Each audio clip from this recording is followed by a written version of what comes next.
Good morning. We are awaiting the start of the first day of questioning of HN58. He'll be giving evidence for 3 days. HN58 was the manager of the SDS from 1998 until 2001. Is that, yeah? 97, I think. 97, sorry, not 98. As you can tell, I do all this from memory, and sometimes I get it wrong. He handed over to Mike Dell, who we heard from last week. He had previously been an undercover officer himself. However, he has a particularly high level of anonymity at the inquiry. We don't know when he was deployed, what he was deployed into.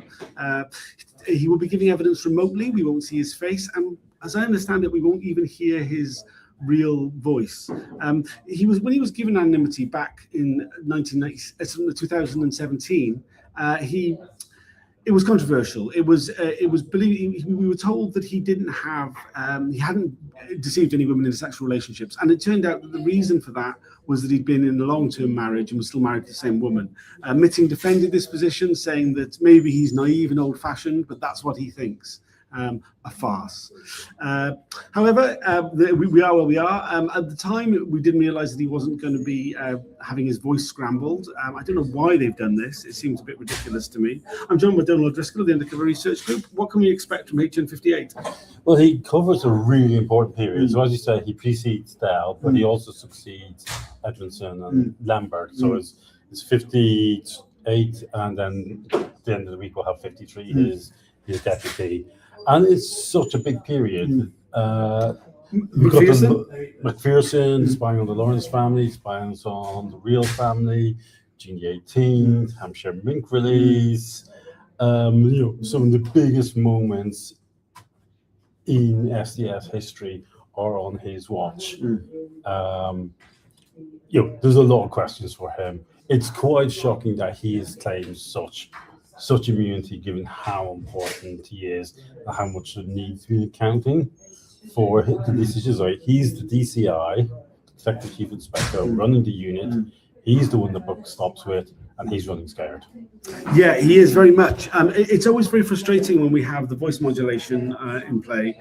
It's often quite difficult to follow. And I remember it previously. We've had it with a number of former officers. It's not entirely clear why such a level is afforded. I mean, generally it's because they've got a very strong accent or something that's identifiable in some way. But I mean, it seems a bit strong. It's just pandering to this paranoia, and we see in their own documents, own closing documents, that this is something that they had undue worry for. They invaded our lives. He facilitated state raid, but he gets anonymity. That's not cool. If he, as far as I'm concerned, the fact that he is running to hide so much basically just says volumes about his guilt. Yeah, absolutely. And it's this exaggeration of perceived risk, which has been a hallmark of the unit, from when they were active to now.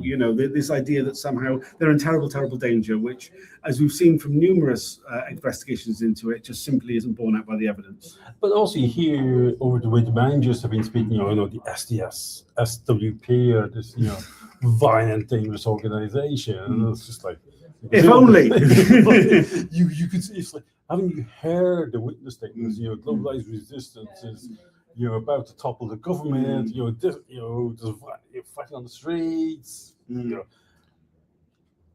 And then you see the reports, and it's like you're making this up. You're trying to justify your own lying to themselves about why they were doing the job, why it was so necessary, why they felt the need to create this giant database of everybody who was left wing or even read the Daily Mirror in the UK. Their paranoia is the paranoia of a fascist state. Yeah. I mean, it's completely out of sync. I mean, we're constantly presented with these spectres of supposedly violent revolutionary organisations, but any sort of digging into it just seems to find well-meaning, left-wingers. And when they're given an opportunity to get closer to the more up for it, people, oh no, that's too scary. Yeah, they're not up for that at all. So the idea that they're at risk is just absolutely nonsense. But they feel quite happy going around ridding other people's lives. Remember, this is also the period of the "let's fuck up Kurt" era.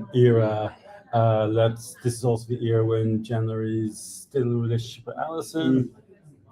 Helen Steele's still looking for John Dines. We have 2 spies coming up. Well, it won't be quite in this era, but It's Rosa. Rosa's, so what happens there? So they are turning a blind eye to the abuse of their officers. Because, poor us, we're really the victims here.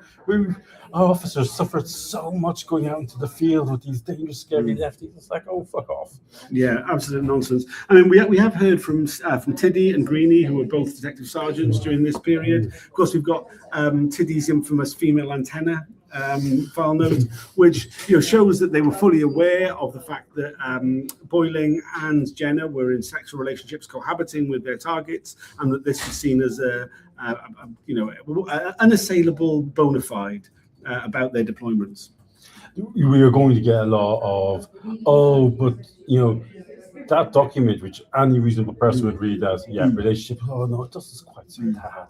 I didn't know. I'm only a detective chief inspector. What do I know about? I did that for the higher ups. The officers lied to me. The sergeants lied to me. Everybody lied to me. I didn't know what was going on.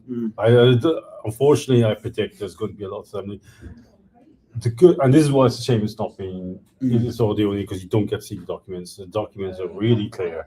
All this was going on when Rose around the office, Helen Steele's, tracked down John Dines' mother-in-law. If you didn't think, is there a relationship here, you are among the. You're deliberately stupid. You're being willfully blind. That's the most charitable I can put it. Yeah, absolutely. I mean, we've seen so much of it from Jenna's sort of falsified floor plan of the flat that he was living in with Alison. There's so much information that shows that they blatantly did know. We always live in hope that we're going to get a witness who just comes clean, who talks about the reality of how they were within the unit. I don't think this is going to be the guy, though. No, he's too worried. And I think the reason he wants anonymity is because he's really worried about his reputation. His reputation will rightfully be tatters by the end of this. Yeah, and as often the case, though, we've been given no information to suggest it is. Often the reason for having such high levels of anonymity is because of what their current role is now, and they currently have a role which would be very embarrassing for them if it was to be found out what they got up to back in the early 2000s, late 90s. This is a public inquiry? Yeah, only in name. Yes, I mean, it's going to be for 3 days. I'm not sure who's doing the questioning. Generally, we can get... I think it's David Barr. Oh, it is Barr. Oh, top tier. We have top tier today, top tier questioning from Barr. Which is good, because he will not let him off the hook. Yeah, absolutely. I mean, it may feel generally like on day one that he does, though, because as he leaves a few little sort of tasters out there for things for him to come back to by day 3. Well, plenty to look forward to over the next 3 days. So it's going to be the same for HN53 as well. Oh, it's 53 got the anonymity as well. Yeah. Oh, Jesus. I'm not sure he's being voice modulated, but we're not going to see him either. I'm always encouraging for people to come to the hearings. If you do come to the hearings, you will be able to see the documents. You won't have to worry about missing things because of breaches. But other than that, it will be a frustrating experience, as we won't be able to see the video of the witness, and we'll be in a room. We won't even be able to see the lawyers on the chair. So it will be a frustrating experience. Though, by all means, come down if you can, or if you'd like to. Is there anything else you'd like to add? Watch out for the shadow of Lambert over everything. Yes, absolutely. Like Lambert infects us all, like the ghost at the feast. Thanks for joining us. We'll do another video at the break, the lunchtime, the afternoon break, at the end of the day. Please like, share to these videos. It makes a huge difference to how visible any of this stuff is. As ever, there are no mainstream media covering any of these events. You've just got to rely on us. I'm afraid we're very biased. Thanks for joining us. We'll see you all in a bit.